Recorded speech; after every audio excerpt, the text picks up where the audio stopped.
माल जे ज़रिए कोन साबित करणु चाहियो त मां भलो आहियां। जी न, अली इब्न अबी तालिब जो किरदार भलो। अली इब्न अबी तालिब खे ॾिसी इहे ॿई जेके आहिनि दुकान ते वेठल चवंदा मदीने जो ग़रीब पियो थो वञे। अगरि लफ़्ज़ इस्तेमालु कयां जेको आहे न ज़हन में आणिजो, जेको आहे बुरो न मञाइजो, ये कंगुलो पियो थो वञे मदीने जो। कंहिंखे था चवनि? अली इब्न अबी तालिब जहिड़ी शख़्सियत उनखे चवंदा कंगुलो पियो थो वञे।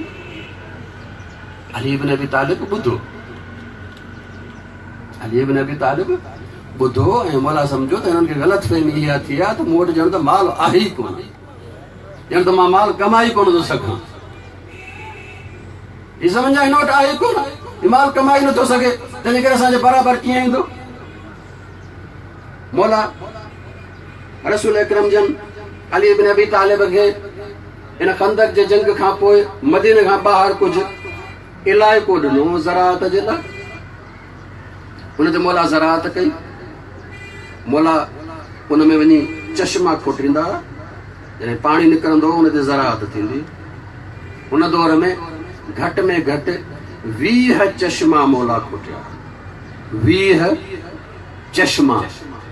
उनखे आबियारे अली चयो वेंदो। यनब जो इलाइक़ो अञा ताईं आहे, अञा ताईं हुनजे खूह मां पाणी निकिरे थो। मां पाण जॾहिं हज ते वियुसि त उते जो पाणी पीतो। इहो त ॿुधायो वञे थो त मदीने में ॿ जेके आहिनि उहे खूह हुया, हिकिड़ो यहूदीअ जो, हिकिड़ो मुस्लमाननि जो। हिकिड़े मुस्लमान उन हिकिड़े खूह खे ख़रीद करे ऐं जेको आहे सभिनी मुस्लमाननि जे लाइ वक़्फ़ कयो, तंहिंजे करे उन भलो कमु कयो। मदीनो रसूल करम जे दौर में वधि में जेका 5-8 हज़ार जो, उन खां पोइ जेको आहे थोरे ई अरसे में 2-3 लखनि जी आबादी थी वई। इहो बाक़ी पाणी किथां थो अचे? इहो सॼो मदीनो पलबो अली इब्न अबी तालिब जे हिन चश्मनि ते हुयो, उन्हनि जे चश्मनि ते पलबो हुयो। लेकिन जीअं त तारीख़ लिखण वारा अलीअ जा दोस्त हुया ई कोन, उन्हनि लिखी बादशाहनि जे चवण ते, तंहिंजे करे बादशाहनि जो ज़िक्र मिलंदो, अली इब्न अबी तालिब जे 20 चश्मनि जो ज़िक्र न मिलंदो। थींदो छा हुयो? हिकिड़ो चश्मो मौला खोटींदा हुया, उन ते ज़राअत आबाद थी। मिसाल तौर बाग ठहियो या काई बि जेको आहे उहो फ़सुलु थियो, जॾहिं फ़सुलु लहंदो हुयो त मौला कागज़ ऐं कलम खणंदा हुया ऐं हिकिड़ो जेको आहे उहो क़िबालनामो लिखंदा हुया। हे चवंदा हीउ चश्मो ऐं इन जी आबादी वक़्फ़ आहे मिसाल तौर मदीने जे बेवाउनि जे लाइ। कॾहिं ईंदो? चवंदा हीउ वक़्फ़ आहे मदीने जे यतीमनि जे लाइ, हीउ वक़्फ़ आहे मदीने जे फ़क़ीरनि जे लाइ। कॾहिं लिखंदा हीउ वक़्फ़ आहे उन्हनि जे लाइ जेको मदीने खां ॿाहिरि मुसाफ़िर अचनि था। मदीनो ऐं मदीने खां ॿाहिरि अचण वारा ये सभु पलजनि था अली इब्न अबी तालिब जे इन ज़राअत ते। उनखे चवनि था त कंगुलो। मोला सम्झो त हिननि खे ग़लतफ़हमी थी आहे। मोला पंहिंजे जेको आहे उहो कारकुननि खे घुरायो ऐं फरमायो त इहो जेको फ़सुलु लहे थो ऐं जेको ग़रीबनि यतीमनि में तक़सीम थींदो आहे, हिन साल तक़सीम न कयो, जमो कयो। उहो फ़सुलु जमो कयो वियो साल जो। मोला फरमायो बाज़ार में वञी हिननि खे विकिणो। बाज़ार में वञी विकिण विया। विकिण खां पोइ जेको आहे दरहम दीनार आया। दीनार ऐं दरहम जॾहिं आया त अली अलैहिस्सलाम चयो त मुंहिंजे घर में हिननि खे रखो। अलीअ जो घर कोई बिल्डिंग कोन्हे। अली इब्न अबी तालिब जो घर छा आहे? ॿाहिरों 4 दीवारी आहे। अगरि ॿाहिरां दरवाज़े खां अचो त वारी विछाई पई आहे। उनजे साम्हूं जेके आहिनि 2-2.5 कमरा आहिनि कचा। दरहम दीनार सोना जेको आहे चांदीअ जा सिक्का किथे रखो? मोला फरमायो हिन वारीअ ते रखो। हीअ आहे छा? किरदार इज़त जो आहे। असां वटि अगरि सोन ऐं चांदीअ जा सिक्का हुजनि, वारीअ ते त ठहियो, किथे रखंदासीं? वो खीसे में, ताकि हिनखे मिटी बि न लॻे। छो? इन करे त असांजे नज़र में इन सिक्के खे इज़त आहे, इन माल खे इज़त आहे। लेकिन अली इब्न अबी तालिब जे नज़र में इन माल खे काई इज़त कोन्हे, तंहिंजे करे चवंदा आहिनि वारीअ ते विझोसि। वारीअ ते जो इहे सोने चांदीअ जा सिक्का विधा विया त हिकिड़ो वॾो जेको आहे उहो ॼणो त पहाड़ थी वियो। सोने चांदीअ जे सिक्कनि जो पहाड़ थी वियो, पहाड़ थी वियो। मोला पिया वेठा पंहिंजे कमरे जे दरवाज़े ते, ॿाहिरां केरु अचे त अली नज़र ई कोन थो अचे, सोने चांदी जा सिक्का पिया था नज़र अचे। हाणे मोला चयो त वठी अचो तलाही ज़ुबैर खे। तलाही ज़ुबैर आया, जीअं मोला जे ॿाहिरों दरवाज़े में दाख़िल थिया, सोने चांदीअ जा सिक्का ॾिसी हैरान थी विया। हीउ किथां आयो अलीअ वटि? ग़रीब अली वटि हीउ किथां आयो? ये फिर जॾहिं अली अलैहिस्सलाम वटि आया, पुछनि था या अली ही सोने चांदीअ जा सिक्का कंहिंजा आहिनि? मौला फरमायो त इन मां हिकिड़ो बि सिक्को मूंखां अलावा ॿिए कंहिंजो न आहे, मूंखां अलावा ॿियो कंहिंजो न आहे। लेकिन मौला फरमाइनि था हयात दुनिया मां तोखे 3 तलाकूं ॾिनियूं आहिनि, दुनिया कॾहिं बि अली इब्न अबी तालिब ते ग़ालिब नथी थी सघे। दुनिया मां तुंहिंजो नौकर न थींदुसि, मां तुंहिंजो ग़ुलाम न थींदुसि, गुरी गैरी कंहिं ॿिए खे वञी धोखो ॾे। जॾहिं उन्हनि खे ख़बर पइजी वई त अली इब्न अबी तालिब ईअं न आहे त कमाई नथो सघे, हिन वटि आहे ई न। जी न, अली इब्न अबी तालिब वटि सभु कुझु आहे, लेकिन अली इब्न अबी तालिब दुनिया जो ग़ुलाम न आहे जो पाण जमो करे रखे, बल्कि अली इब्न अबी तालिब इहो दुनिया ठाहे इन करे थो यतीम पाले, बेवाऊं पाले, मिस्कीन पाले, मुसाफ़िर पाले। अली इब्न अबी तालिब जी दौलत ग़रीबनि जे लाइ आहे, दौलत परस्त न आहे।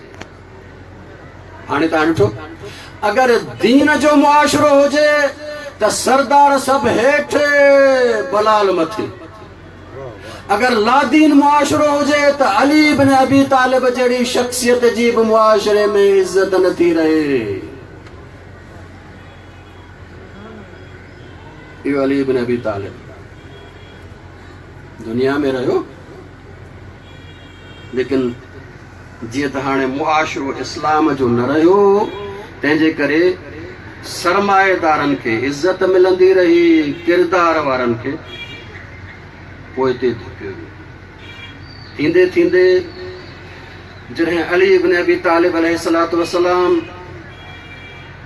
हिननि ॾिठो, आम अवाम ॾिठो, असांखे अदल ॾियण वारो सिर्फ़ु अली आहे, अवाम अलीअ खे मुंतख़ब कयो। लेकिन सरमाएदार छो अलीअ सां ठहंदा? सरमाएदार छो ठहंदा अली इब्न अबी तालिब सां? सरमाएदारनि ऐं अली इब्न अबी तालिब जो जहिड़ो शुरू थियो ख़िलाफ़त में। अली इब्न अबी तालिब जे मुक़ाबले में जेको बि आयो आहे सभु सरमाएदार, सभु उहे जंहिंजे नज़र में इज़त जो मयार पैसो आहे। अली इब्न अबी तालिब सां मुक़ाबलो शुरू थियो, एसि ताईं जो जमल थी, सिफ़ीन थी। अली इब्न अबी तालिब जा जेके मुख़लिस साथी हुया आस्ते आस्ते शहीद थींदा विया। अम्मार यासिर जहिड़ा शहीद थिया, उवैस क़रनी जहिड़ा शहीद थिया। हाणे अली इब्न अबी तालिब वटि मुख़लिस साथी न आहिनि रहिया, अकेलो अली, मुख़लिस साथी सभु ख़तम थी, सभु शहीद थी। अली इब्न अबी तालिब जी ज़िंदगी जो आख़िरी साल आहे 40 हिजरी। हाणे छा आहे, तव्हांखे अर्ज़ु कयुमि, अली इब्न अबी तालिब सभिनी खां वधीक दोस्त आहे त बेवाउनि जो, दोस्त आहे त यतीमनि जो, दोस्त आहे त ग़रीबनि जो। इन करे जॾहिं दुनिया खां ऐं दुनिया वारनि खां मायूस थी विया, दुनिया वारा अली इब्न अबी तालिब खे छॾे विया, त अली इब्न अबी तालिब पंहिंजो आख़िरी साल सन 40 हिजरी सिर्फ़ु ऐं सिर्फ़ु यतीमनि ऐं बेवाउनि सां गुज़ारियो, सिर्फ़ु यतीमनि ऐं बेवाउनि सां। एतिरे क़दुरु जो अली इब्न अबी तालिब रस्ते में वेंदा हुया, पाण सां गॾु का न का शइ खणी निकिरंदा हुया, अक्सर माखी खणी निकिरंदा हुया। रस्ते में जॾहिं कंहिं यतीम खे ॾिसंदा हुया, रस्ते ते ई वेही रहंदा हुया, घिटीअ में ई वेही रहंदा हुया। इन यतीम खे पंहिंजे झोल में विहारींदा हुया। झोल में विहारण खां पोइ पंहिंजे खीसे मां माखी खणी पंहिंजे आंगुर सां हुनजे वात में विझंदा हुया। ये यतीम एतिरा अली इब्न अबी तालिब सां हिरी विया हुया जो हाणे जॾहिं इन्हनि यतीमनि खे अली नज़र ईंदो हुयो कोई बि यतीम इहो न चवंदो हुयो त अमीरुल मोमिनीन थो अचे, ख़लीफ़तुल मुस्लिमीन थो अचे। न हर कोई यतीम चवंदो मुंहिंजो बाबा थो अचे, मुंहिंजो बाबा थो अचे, मुंहिंजो बाबा थो अचे। अली इब्न अबी तालिब यतीम पालिया, लेकिन अमीरुल मोमिनीन थी न, बाबो थी पालिया, बाबो थी पालिया हिन अली। हिकिड़े दफ़े मौला वटि मशकूं भरिजी आयूं माखीअ जूं। मौला रस्सी ॿधी मशकूं अंदरि तक़सीम करणु शुरू कया, प्यालो हिकिड़ो सभिनी खे। मौला हिन पासे ॾिठा यतीम आहिनि, हिन ख़बर पई यतीम आहिनि। मौला चयो त इहो रस्सी हिन पासे ॾो खोलियो। रस्सी खोली वई, सभु यतीम अंदरि आया। सभु यतीम जॾहिं अंदरि आया, मौला यतीमनि खे चयो त हीअ माखीअ जूं मशकूं खोलियो, जेतिरो वणेव ओतिरो पियो, जेतिरो वणेव ओतिरो खाओ। साम्हूं वारे कंहिं एतिराज़ कयो, या अली असांखे त हिकिड़ो मापे थो ॾिए, उन खां वधीक नथो ॾिए, यतीमनि खे चवे थो जेतिरो वणेव सो पियो।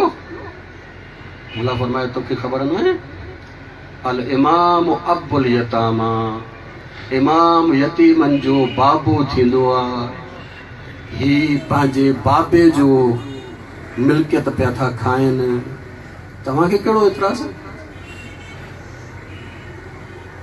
जॾहिं अली इब्न अबी तालिब इन सरमाएदारनि ऐं सरमाएदारी सोच रखंदड़ ग़रीबनि खां बि, सरमाएदारी सोच ग़रीबनि में अची सघे, जिन मौला खे छॾे ॾिनो।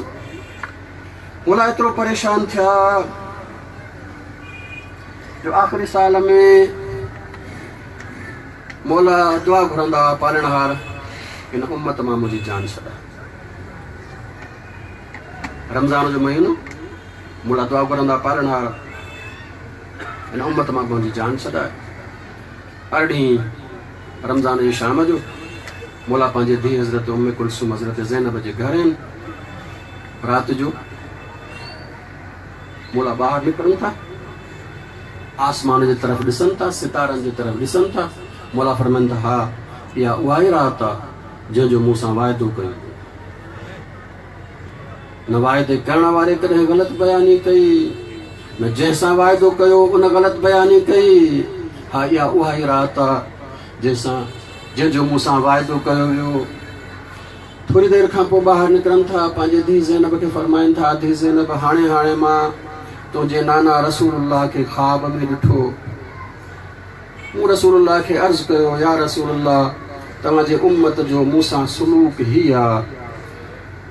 धीउ ज़ैनब रसूलुल्लाह फरमायो, ए अली हिननि जे ख़िलाफ़ बद दुआ कर।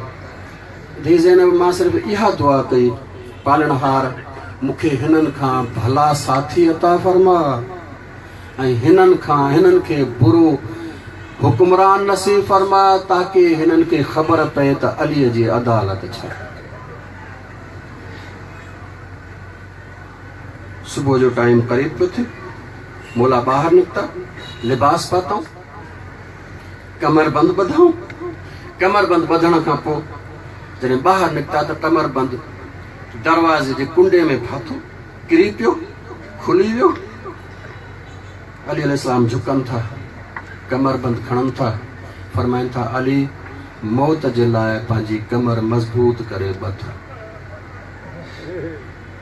ॿाहिरि निकिरनि था, घर जो पायलियल जेके बदखूं हुयूं उन्हनि मौला जे लिबास खे पकड़ियो, आवाज़ बुलंद कनि थियूं। मौला बि सम्झनि था, हा पंहिंजे ॿोलीअ में नोहो पियूं थियूं पढ़नि। हज़रत ज़ैनब जॾहिं क़रीब आई हटाइण जे लाइ, मौला फरमायो, धीउ ज़ैनब मूंखां पोइ अगरि हिननि खे खाद ख़ोराक ॾेई सघो त हिननि खे घर में रखिजो, वरना आज़ादु करे छॾियो। मौला निकिता, अज़ान ॾिनऊं। अल्लाह ताला जिब्रील खे चयो, जिब्रील अॼु अलीअ जी अज़ान सॼे कूफ़े में हर घर ताईं पहुचाए। जिब्रील अज़ान पहुचाइण शुरू कई, हर घर में अलीअ जे अज़ान जो आवाज़ पियो थो अचे, अल्लाहु अकबर अल्लाहु अकबर। हर घर मां मर्द उथी वेही रहिया, औरतूं उथी वेही रहियूं, ॿार उथी वेही रहिया।